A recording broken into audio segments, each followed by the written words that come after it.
자, 오늘 우리에게 주신 하나님의 말씀은 마태복음 7장 말씀입니다. 24절에서부터 27절 말씀이고요. 설교 제목은 새해에 새 집을 지을 때입니다. 그러므로 누구든지 나의 이 말을 듣고 행하는 자는 그 집을 반석 위에 지은 지혜로운 사람 같은 일이니 비가 내리고 창수가 나고 바람이 불어 그 집에 부딪히되 무너지지 아니하나니 이는 주추를 반석 위에 놓은 까닭이요 나의 이 말을 듣고 행하지 아니하는 자는 그 집을 모래 위에 지은 어리석은 사람 같으리니 27절 함께 있습니다. 시작. 비가 내리고 창수가 나고 바람이 불어 그 집에 부딪힘에 무너져 그 무너짐이 심하니라. 살아계신 하나님의 말씀입니다. 자, 오늘 신년 첫 번째 주일 예배인데요. 신년 첫 번째 주일 예배를 맞이해가지고 2021년에도 우리가 신앙의 집을 계속해서 지어가야 하는데 우리 신앙의 집을 한번 점검해보고 이제까지 얼마나 잘 만들었는지 점검해보고 또 앞으로 어떤 식으로 우리의 신앙의 집을 더 튼튼하게 지어가야 할 것인지 이렇게 함께 살펴보면서 신년 초회를 첫 번째 주를 이제 보내고자 합니다. 오늘날의 세상을 가르쳐서 보통 세계화 시대라고 보통 이야기를 해요. 뭐 세계화 시대라는 이야기 많이 들으셨을 것입니다. 세계화 시대라는 것이 뭐 경제적인 세계화, 정치적인 세계화, 문화적인 세계화 여러 가지로 이야기할 수 있겠지만 특별히 이제 경제적인 면이 많이 중요하겠죠. 온 세상 나라가 하나가 되어서 경제적으로 더욱더 잘 살게 되는 그런 세상을 만들자라는 취지에서 경제적인 세계화를 진행시키고 있습니다. 이 세계가 진전이 되면서 가장 문제가 되는 것 중에 하나가 뭐냐면은 뭐 여러 가지 문제가 이제 생기고 있지만 가장 큰 문제가 제3세계, 가난한 제3세계의 경제적인 문제가 큰 문제로 지금 대두가 되고 있습니다. 세계화가 되면서 가난한 나라들은 더 가난해지고 부자 나라들은 더 부자가 되는 것입니다. 소위 양극화 현상이 벌어지고 있는 것입니다. 세계화를 다른 말로 이렇게 표현을 하면은 경쟁하는 경쟁 규칙이 똑같아진다라는 말로 세계화를 또한 표현할 수가 있겠습니다. 예를 들어보면은 미국이라는 나라는 큰 나라 아닙니까? 근데 아프리카에 있는 앙골라라는 나라, 뭐 이름도 잘 안 들어보셨죠? 앙골라라는 나라가 있는데 조그만 나라예요. 그러면은 농구로 치면은 미국은 프로농구 선수야. 마이클 조던 같은 프로농구 선수이고 앙골라는 저 중학교 이제 학교 그 대표 선수 같은 그런 것밖에 안, 실력이 그 정도밖에 안 돼요. 그럼 둘이 경기를 하는 거예요. 근데 경기 규칙이 똑같은 것입니다. 그 누가 이기겠습니까? 당연히 미국이 이기겠죠. 항상 이기겠죠. 그런 문제가 아주 크게 대두가 지금 되고 있는 것입니다. 사실 우리가 아프리카에 가서 뭐 케냐라든지 수단이라든지 그런 나라에서 가서 보면은요 그렇게 환경이 나쁘지가 않습니다. 우리 보통 아프리카 하면 굉장히 못 사는 나라 그렇게 생각하는데요. 실제로 그렇지가 않아요. 다 하나님께서 아프리카 땅도 하나님께서 만드신 땅이기 때문에 다 먹고 살만 합니다. 근데 문제는 하나님께서 먹고 살 만한 자원을 충분히 주셨는데 그 아프리카 나라들이 자원을 잘 활용하지를 못하는 것입니다. 그래서 가난하게 사는 거예요. 그래서 아프리카의 가난의 문제를 해결하기 위해서 미국 같은 선진국에서 많은 그간 온전을 해줬습니다. 돈도 보내주고요, 뭐 식량도 보내주고, 뭐 여러 가지 경제 그 도로도 닦아주고, 다리도 놔주고, 또 옥수수 같은 것을 잘 기를 수 있는 방법도 가르쳐주고 여러 가지로 도와줬음에도 불구하고 나라가 이렇게 발전을 하지 못하는 거예요. 이게 왜 그럴까라고 이제 생각하다가 나라에서 미국 같은 선진국에서 정부에서 연구를 하기 시작합니다. 왜 이렇게 못 사는지. 처음에는 아프리카 나라들이 경제적인 문제 때문에 못 산다고 생각했어요. 그래서 주로 경제학자들을 통해서 연구를 했습니다. 근데 아무리 연구해도 결과가 잘 나타나지 않는 거예요. 경제학적으로 연구를 해보면 이렇게 지원을 해주고 하면 잘 사는 것이 정상인데 잘 살지를 못하는 거예요. 그래서 미국 정부가 이번에는 경제학자들이 아니라 정치학자들에게 왜 아프리카가 이렇게 못 사는지 연구를 맡겼습니다. 그래서 하버드 학교를 비롯해서 몇몇 정치학자들이 나서가지고 그것을 연구하기 시작한 거예요. 연구 결과가 나왔는데 놀라운 결과가 나왔습니다. 무슨 결과가 나왔냐면은 아프리카가 못 사는 이유는 생산의 문제, 경제의 문제가 아니라 분배의 문제요, 정치의 문제 때문에 그들이 못 산다라는 것입니다. 쉽게 이야기하면은 많은 것을 줬음에도 불구하고 그것을 잘 분배하지 못하고 꼭 가야 할 사람들에게 가지 못하기 때문에 경제 현상이 왜곡되어 가지고 그렇게 못 사는 거예요. 미국에서 많은 원조 물자를 보낼 때는 못 사는 사람, 굶주리는 사람, 어린아이들, 약자들 병약한 자들, 그런 자를 도우라고 물건을 많이 보내는데 그 물건이 전부 나중에 봤더니 부패한 정치 지도자 창고에 다 쌓여져 있는 거예요. 생산의 문제가 아니라 분배의 문제인 것입니다. 저는 이런 문제가 우리의 일상의 삶 가운데서도 그대로 펼쳐진다고 생각합니다. 우리는 하나님으로부터 받은 것이 많지 않다고 많은 우리가 불평을 해요. 하지만 엄격히 살펴보면 하나님으로부터 받은 것이 많이 없는 것이 아니라 이미 우리가 하나님으로부터 받은 것을 잘 활용하지 못하기 때문에 많은 문제들이 발생하는 것입니다. 우리의 경제적인 문제도 그렇고요. 특히 우리 신앙의 문제에 있어서는 더더욱 그렇습니다. 우리 예수님께서 우리에게 말씀하시기를 발란트 비유를 통해서 아주 명확하게 말씀해 주셨어요. 하나님께서는 하나님이 원하시는 대로 어떤 자에게 10달란트를 주고 어떤 자에게는 5달란트를 주고 어떤 자에게는 1달란트를 줍니다. 하지만 하나도 주지 않은 사람은 없었어요. 하나님은 그 사람에 맞게끔 어느 정도의 달란트는 다 주었습니다. 하나님은 왜 너는 어떤 사람에게 10달란트를 주고 왜 어떤 사람은 5달란트를 주고 왜 어떤 사람은 1달란트만 줬는지 그것에 대한 설명은 하지 않으셨습니다. 왜냐하면 그것이 별로 중요하지 않기 때문인 것입니다. 어느 사람에게 몇 달란트를 주느냐라는 것은 하나님의 절대 주권에 속한 일입니다. 예수님께서 강조하시는 것은 내가 누구에게 왜 몇 달란트를 줬는가 그것이 예수님의 강조점이 아니라 내가 그 사람에게 몇 달란트를 줬음에도 불구하고 그 사람이 받은 것을 잘 활용하지 못한 것에 대해서 예수님은 지적을 하고 있는 것입니다. 결국 우리 모두는 예외 없이 하나님으로부터 받은 것이 있습니다. 생명을 받았고요, 구원을 받았고요, 여러 가지를 받았습니다. 이미 받았습니다. 특히 우리 미국에 살고 있는 사람들은 많은 것을 하나님으로부터 받았죠. 문제는 내가 많이 받았는가 적게 받았는가 문제가 아니라 이미 받은 것을 어떻게 잘 활용하고 있는가가 절대적으로 중요한 것입니다. 우리는 하나님으로부터 받은 것을 가지고 신앙의 집을 지어가는 과정 가운데 있습니다. 하나님께서 우리에게 생명을 주시고 이 땅에서 살아가게 하신 이유는 예수님을 닮아가게 하기 위하여 또 하나님의 나라를 넓혀가기 위하여 우리에게 이 땅에서의 생명을 주신 것이죠. 우리에게 주신 그 생명을 가지고 우리에게 주신 그 에너지를 가지고 우리에게 주신 그 자원을 가지고 우리는 내 나름대로 신앙의 집을 지어가야 하는 것입니다. 마치 조각가는 큰 대리석을 가지고 작품을 만들죠. 큰 대리석이 자기 앞에 놓여 있습니다. 그리고 끌과 정과 망치를 가지고 그것을 쪼아서 자기가 원하는 작품을 만들어가는 거예요. 우리에게는 하나님은 시간이라는 큰 대리석을 주셨습니다. 80평생, 100세 평생, 요즘에는 80이라면 다 서운하게 생각해요. 100세라고 해야 보통 요즘 100세까지 다 산다고 봐야죠. 그래서 100세라는 시간을 주신 거예요. 그것이 대리석을 주신 것입니다. 그 시간의 대리석을 우리에게 주셨어요. 그리고 우리에게는 정과 망치라는 재능과 달란트를 우리에게 주신 거예요. 그걸 가지고 하나님께서 원하시는 모습을 깎아서 나가는 것입니다. 내 신앙의 집을 지어가는 거예요. 결국 우리는 마지막 날에 하나님 앞에서 심판을 받게 되는데 내가 어떤 신앙의 집을 지었는가를 가지고 심판을 받게 되는 것입니다. 하나님께서는 말씀하시기를 오늘 마태복음 7장을 제가 본문으로 삼았는데요. 고린도전서에 보면은 마지막 날에 하나님의 공력이 우리의 신앙의 집을 불로 심판할 것이라고 이야기하고 있습니다. 우리는 신앙의 집을 지어요. 어떤 사람은 아무리 힘들어도 하나님 앞에 자기의 신앙의 집을 지을 때는 금으로 신앙의 집을 짓습니다.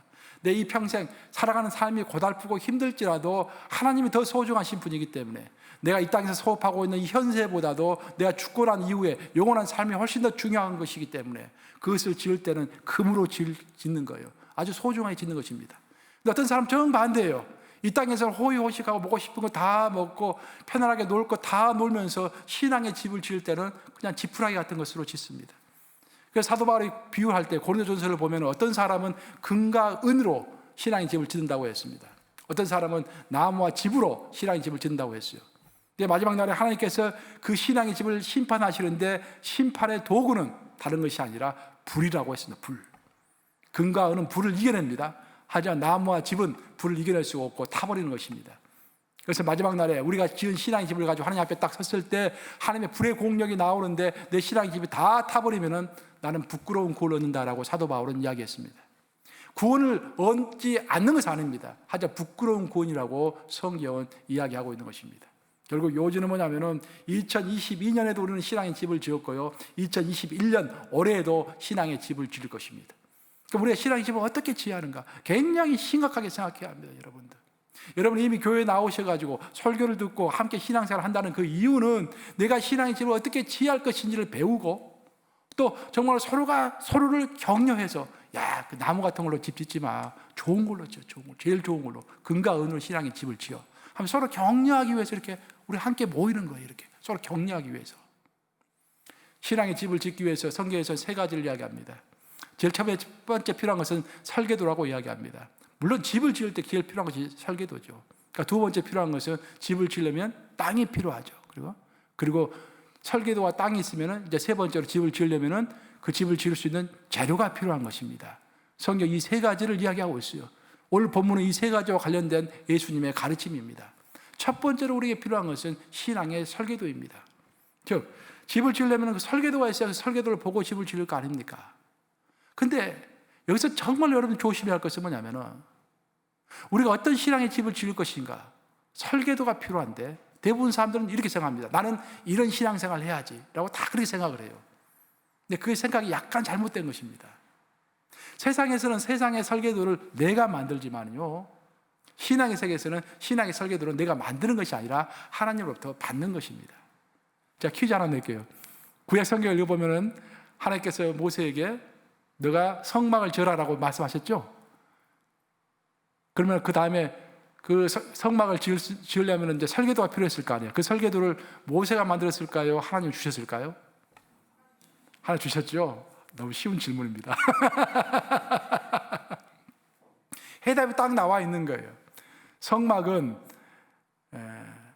모세가 마음대로 지은 것이 아니라 모세의 창조력으로, 모세의 의지로 자기 하고 싶은 대로 성막을 지은 것이 아니라 하나님이 이렇게 지으라고 말씀하셨는데 놀랍게도 센티미터까지 다 지정해 주십니다.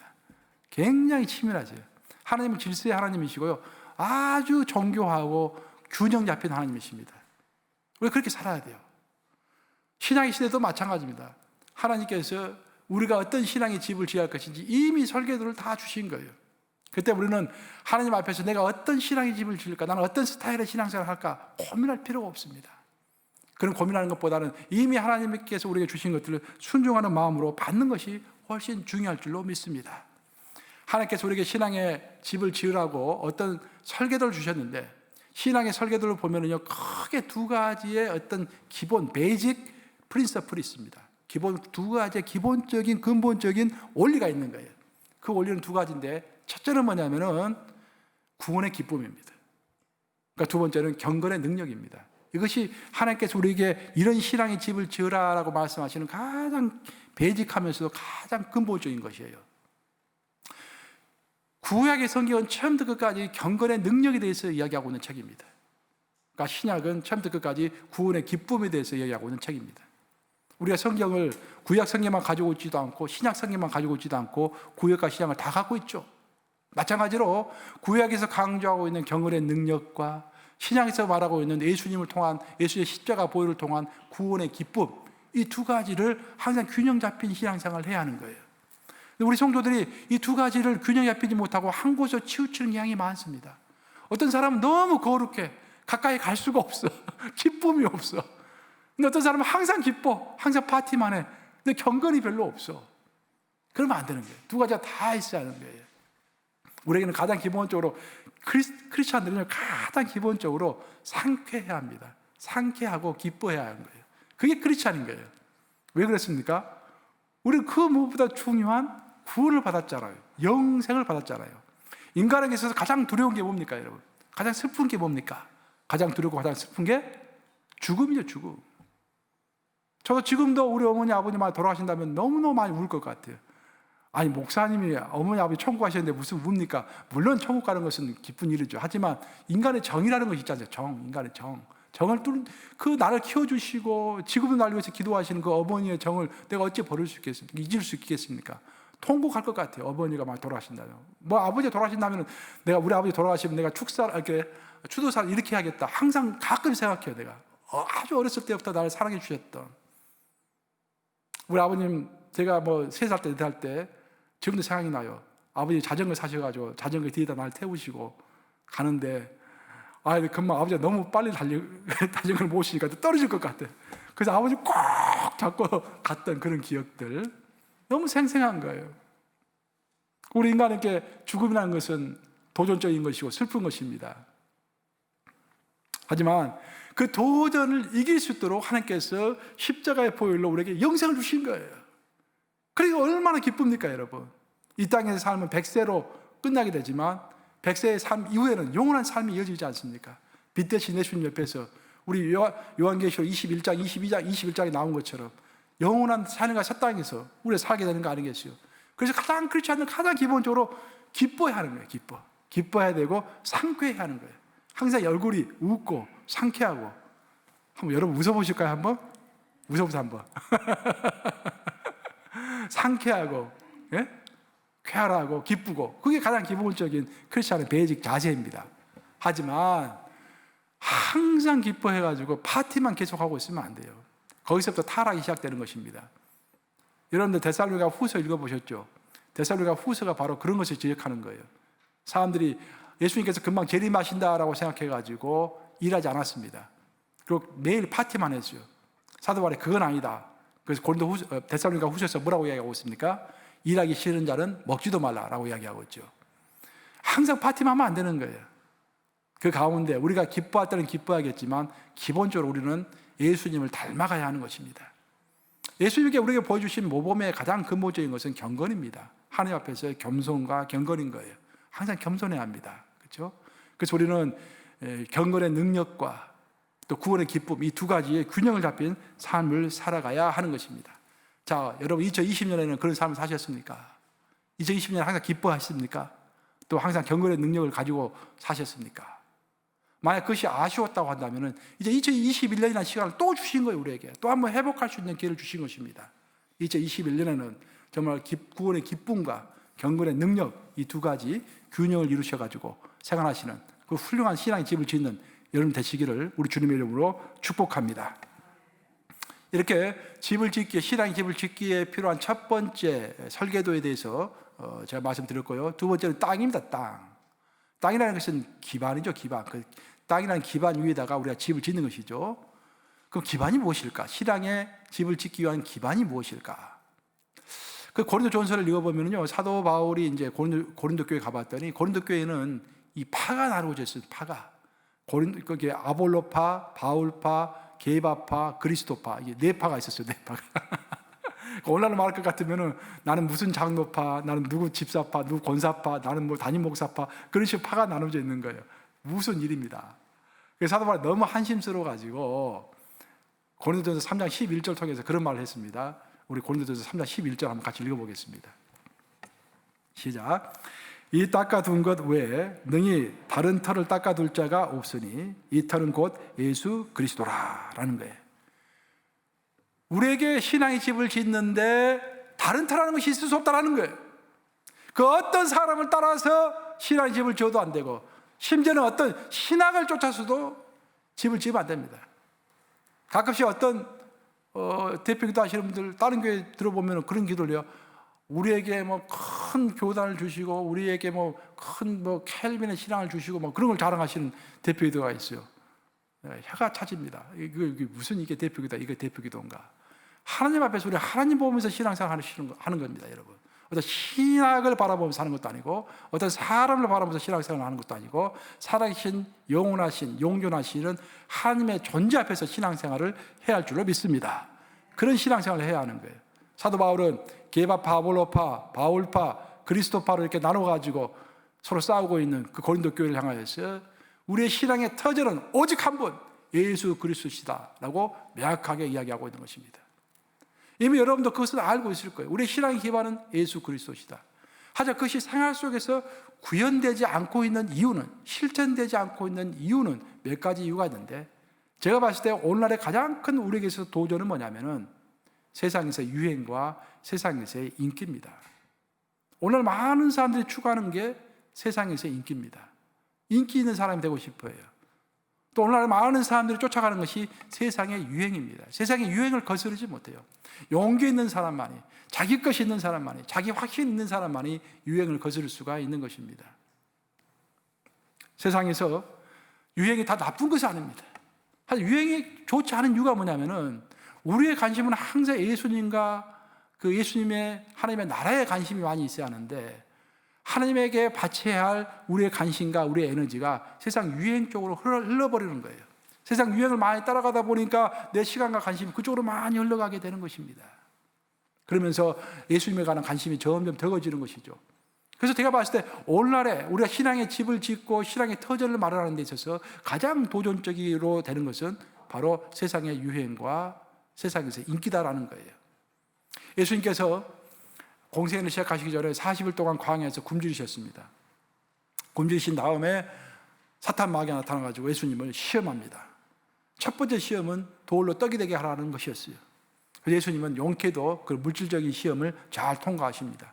이게 물질로 안 되겠거든요. 이게 예수님을 해보니까.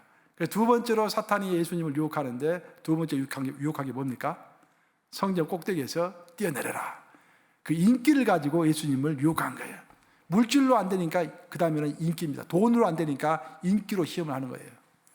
그 당시 예루살렘에서 제일 높은 건물은 성전이에요.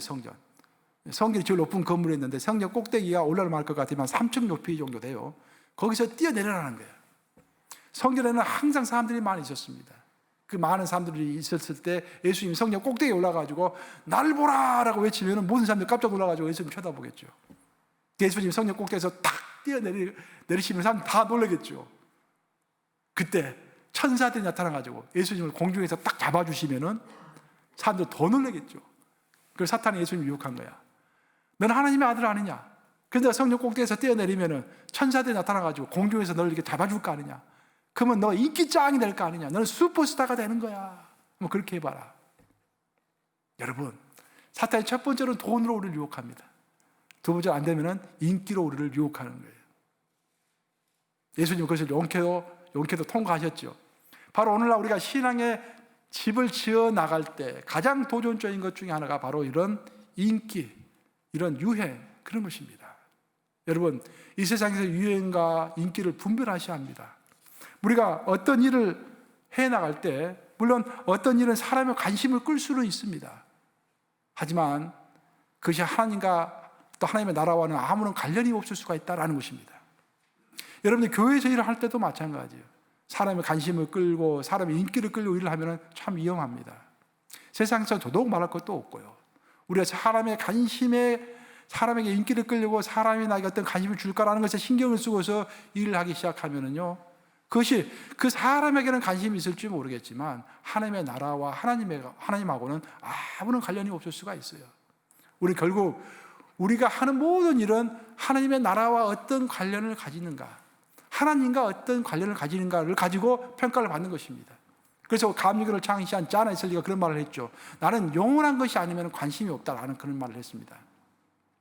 나는 영원한 것이 아니면 관심이 없다. 왜? 하나님의 관심은 항상 영원한 것에 있기 때문에. 그 영원한 것이 뭡니까? 하나님이 영원하고 하나님의 말씀이 영원하고 인간의 영혼이 영원하죠. 우리의 관심은 항상 이 세 가지에 있어야 돼요. 하나님께 관심이 있어야 되고, 하나님의 말씀인 성경에 관심이 있어야 되고, 하나님께서 창조하신 인간의 구원에 관심이 있어야 하는 것입니다. 마지막으로 세 번째, 신앙의 집을 짓는데 첫 번째로는 신앙의 설계도에 대해서 이야기했고요. 두 번째는 신앙의 기반에 대해서 이야기했습니다. 세 번째는 신앙의 집을 짓는 재료에 대해서 우리가 함께 살펴봐야죠. 신앙의 재료를 생각할 때 우리가 항상 기억해야 할 것은 우리가 신앙의 집을 짓는 데 필요한 모든 재료는 하나님으로부터 온다라는 것입니다. 하나님이 원하셔가지고 하나님이 설계하신 일은요, 하나님께서 다 제공해 주십니다. 결국 그 때문에 우리가 신앙의 집을 지어갈 때 정말 필요한 것은 내가 신앙의 집을 짓는 데 필요한 재료를 어떻게 마련할까, 어떤 자원을 어떻게 마련할까, 그런 것을 고민할 것이 아니라 하나님이 주신다라는 그 확신을 가지고 하나님의 말씀에 순종하는 것이 가장 중요합니다.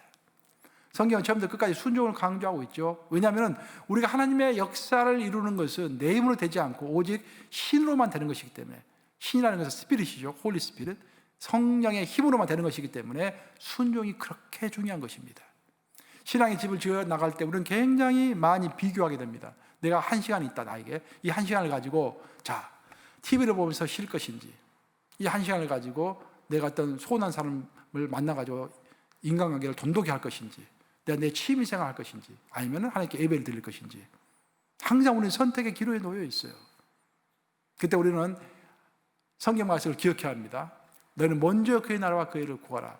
그래야면 이 모든 것을 너에게 더하시리라. 근데 그 말씀이 믿어지지를 않는 거예요. 그 말씀이 확신으로 와닿지 않는 것입니다. 그 말씀이 믿어지지 않고 이해가 되지 않는다고 할지라도 그 말씀이 진리다라고 생각하면서 따라가는 것이 바로 순종인 것입니다. 그래서 하나님의 역사를 이루려면 순종밖에 없어요, 여러분. 다른 것으로 되지는 않습니다. 이미 우리에게 가르쳐 주신 성경 말씀대로 순종하는 거예요. 그때 역사는 이루어지는 것입니다. 제가 몇 해 전에 한국에 가서 이제 어떤 수양회에 참석했어요. 유명한 수양회예요, 그 수양회가. 그래서 도대체 이 교회는 어떻게 하는지 내가 한번 궁금해가지고 그 수양회에 참석했어요. 5일간 수양회를 합니다. 수양회도 굉장히 길게 하죠. 가서 봤더니 수양회를 이제 아주 좀 몇백 명이 참여한 큰 수양회였어요. 저는 이제 목사로서 평신도들이 참여하는 수양회를 미국에서 한국까지 가서 참여한 거죠. 가서 봤더니 첫날 좀 특이한 사항이 있었어요. 첫날에는 절대로 한마디도 말을 못하게 합니다. 침묵의 날 해가지고 첫날은 아무 말도 하지 않는 거예요. 밥을 먹을 때도 글씨로 다 씁니다. 국을 더 많이 주세요. 반찬을 더 주세요. 글로 쓰면 도우미들이 와가지고 국도 갖다 주고 반찬도 갖다 주고 막 그렇게 해요. 그리고 이제 수양회를 은혜스럽게 끝냈습니다. 마지막 날 내가 너무 궁금해가지고 수양회를 그 주최하시는 목사님한테 가서 물어봤어요. 왜 첫날에 이렇게 말을 못하게 하느냐고, 무슨 깊은 영적인 의미가 있는 거냐고 물어봤어요. 근데 목사님이 빙그레 웃더니 이것은 비밀인데 목사님이 미국에서 오셨기 때문에 목사님에게만 가르쳐 주는 거라고. 보통 수양회를 하면은요, 첫째 날에 그렇게 성도들이 불평을 많이 한대요. 음식이 왜 이러냐, 왜 셔틀버스를 왜 이러냐, 왜 조직이 이러냐, 왜 마이크 소리를 이러냐. 대부분 첫날에 이렇게 불평을 많이 한다는 거예요. 그래서 첫날에 입을 다물게 하기 위하여 침묵의 날로 딱 정해버렸다라는 거예요. 결국 우리가 불평함으로 인해서 하나님께 순종하지 못합니다. 그래서 하나님께서 우리에게 주실 신앙의 집을 짓는 재료를 우리가 받지 못하게 되는 것입니다. 우리가 구약 성경을 읽어보면 여러분들 익히 아시다시피 하나님께서 여리고 성을 점령해야 하는 이스라엘 민족에게 여리고 성을 돌 때 7일 동안 도라고 했습니다. 그때 한 가지 조건을 내붙였는데 그것은 뭐냐면 절대 아무 말도 하지 말고 돌아라, 그렇게 이야기를 했어요. 그래서 7일째가 되던 날 함성을 지르기 전까지는 이스라엘 민족이 아무 말도 하지 않고 서로 채팅하지 않았어요. 서로 농담하지 않았어요. 아무 말도 하지 않고 입 딱 다물고서 하나님의 명령대로 하루에 한 바퀴씩 돌았습니다. 그걸 맞아 7일째는 7바퀴를 도는 것이죠. 그러니까 왜 하나님께서 침묵 가운데서 여리고성을 도라고 그랬을까요? 여리고성이 상징하는 것은 우리의 적입니다. 사탄 마귀예요. 사탄 마귀의 계교를 우리가 물리치하는 거예요. 에베소서에서 말하고 있는 것처럼 사탄 마귀의 계교를 우리가 물리치하는 것입니다. 사탄 마귀 앞에서 우리의 입이 열려 있으면 자꾸 불평하면서 우리가 서로 흩어진다라는 거예요. 흩어지고 불평하고 하는 것을 막기 위하여 하나님의 입을 다무라고 하셨던 거예요.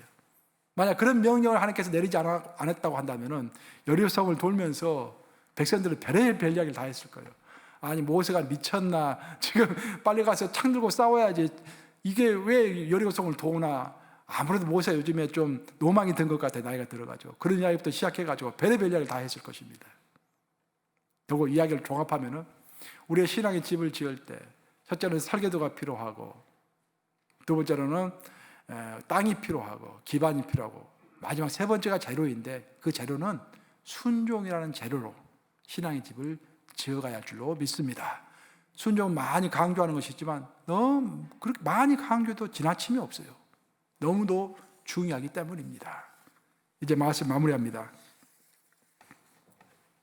여러분 올림픽 대회를 아시죠? 올림픽 대회 꽃은 보통 마라톤이라고 합니다. 근데 마라톤 대회를 하면은요, 보통 마라톤 주최 측에서 그 마라톤 대회 주최 측에서 페이스메이커라는 사람들을 돈을 주고 고용합니다.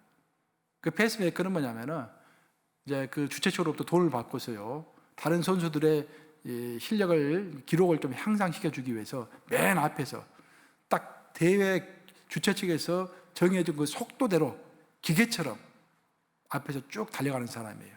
맨 선두에서 달려가기 때문에 바람도 많이 맞아야 되고요, 또 시간을 딱 정확하게 지켜야 되고 속도도 정확하게 지켜야 되기 때문에 굉장히 힘든 그런 사람들입니다.